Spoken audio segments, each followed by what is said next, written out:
Assalamualaikum, hai teman-teman, welcome back to my YouTube channel. Di video kali ini saya akan memberikan tutorial seputar YouTube.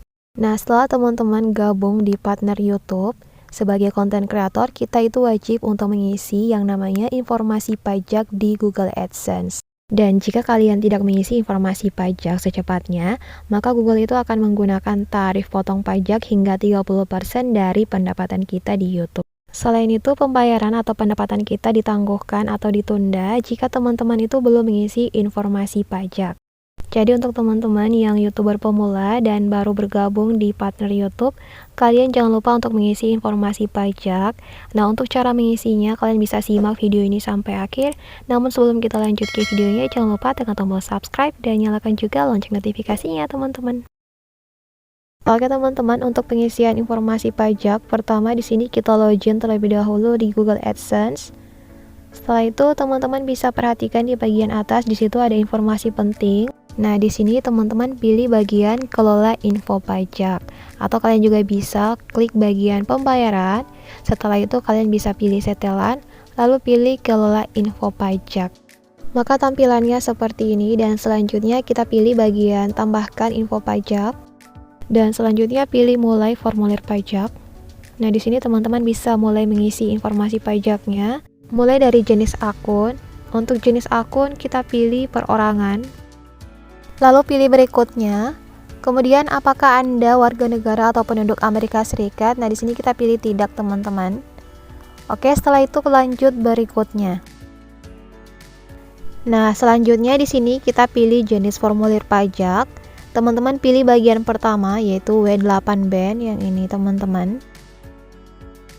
Selanjutnya pilih mulai formulir W8 band. Nah, di sini kita isi formulir pajaknya, teman-teman. Pertama ada identitas pajak. Pada kolom pertama, ini ada nama individu, teman-teman. Kalian masukkan nama lengkap kalian di sini. Oke, setelah kalian masukkan nama lengkap, pada bagian kolom kedua di sini teman-teman tidak usah isi, kalian bisa langsung saja masuk ke kolom ketiga, yaitu bagian negara atau wilayah kewarganegaraan. Dan pastinya saya pilih negara Indonesia. Oke, setelah kita isi nama negaranya, teman-teman, kita melangkah ke bagian bawah, yaitu nomor identitas wajib pajak. Kalau bahasa Indonesianya dikenal dengan NPWP.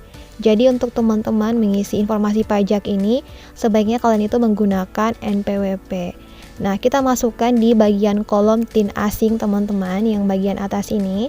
Untuk cara pengisian nomor NPWP, teman-teman sesuaikan dengan yang tertera pada kartu NPWP kalian, baik itu tanda titik ataupun garis datarnya, teman-teman juga masukkan.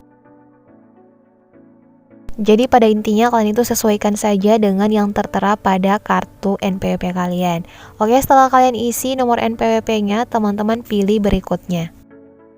Sekarang kita masuk pada pengisian alamat. Pertama ada alamat tempat tinggal permanen. Oke, kita masukkan alamat tempat tinggal kita, teman-teman. Mulai dari nama jalan sampai dengan kode pos. Jadi kalian masukkan secara lengkap. Oke, setelah kalian isi, teman-teman, di sini bagian bawah, jika sama alamat tempat tinggal permanen dan alamat surat, kalian tinggal checklist saja di bagian ini. Nah, kita checklist seperti ini. Oke, selanjutnya teman-teman kita pilih berikutnya. Sekarang kita masuk pada bagian ketiga, yaitu perjanjian pajak. Yang pertama ada pertanyaan apakah Anda mengklaim tarif pemotongan pajak yang lebih rendah. Di sini kita jawab ya, teman-teman. Kemudian pilih negara atau wilayah. Di sini kita pilih negara Indonesia, teman-teman.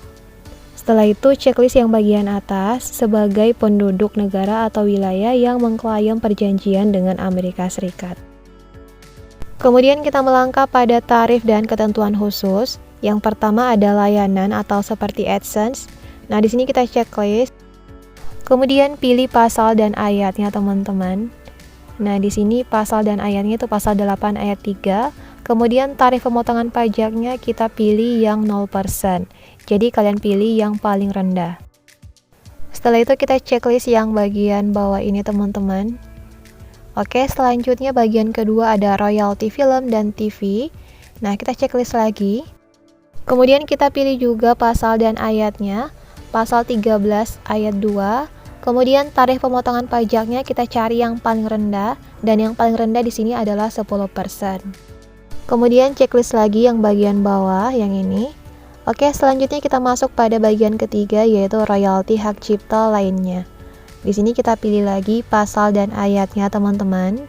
Kemudian untuk tarif pemotongan pajaknya kita cari lagi yang paling rendah, dan di sini sama, paling rendahnya itu adalah 10%. Lalu kita checklist lagi yang bagian royaltinya, teman-teman, yang ini bagian bawah. Oke, setelah itu pilih berikutnya. Nah, sekarang kita masuk pada bagian keempat, yaitu pratinjau dokumen. Nah, di bagian ini kalian bisa buka formulir pajak kalian yang telah kalian isi sebelumnya. Ini bentuknya PDF, teman-teman. Nah, setelah itu kalian checklist bagian saya menyatakan bahwa saya telah meninjau dokumen pajak yang dibuat. Oke, ini kita checklist, kemudian pilih berikutnya.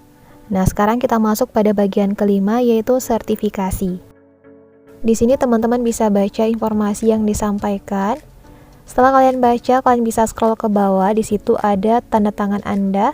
Ada pertanyaan apakah Anda yang disebutkan di bagian identitas pajak yang menandatangani formulir ini. Nah, di sini kita pilih ya. Kemudian kolom bagian bawah, teman-teman masukkan nama resmi kalian. Oke, setelah itu pilih berikutnya. Sekarang kita masuk pada bagian ke-6, aktivitas dan layanan yang dijalankan di Amerika Serikat.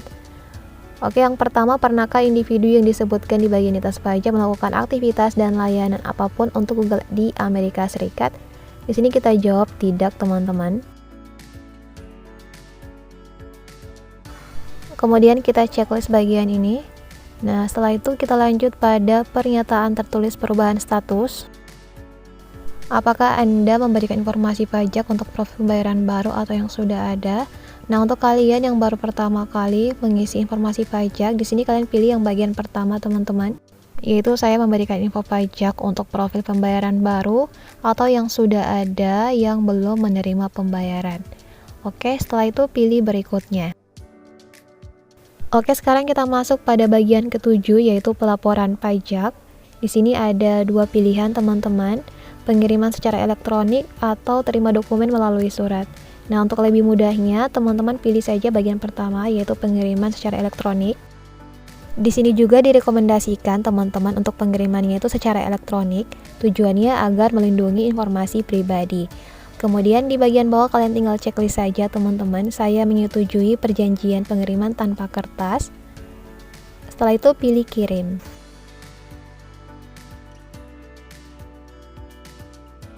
Nah, tanpa menunggu lama, teman-teman, info pajak kita langsung diterima.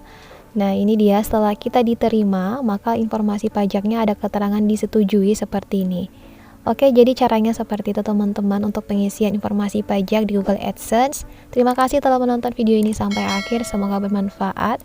Jangan lupa tekan tombol subscribe, like, comment, share ke semua media sosial kalian, teman-teman.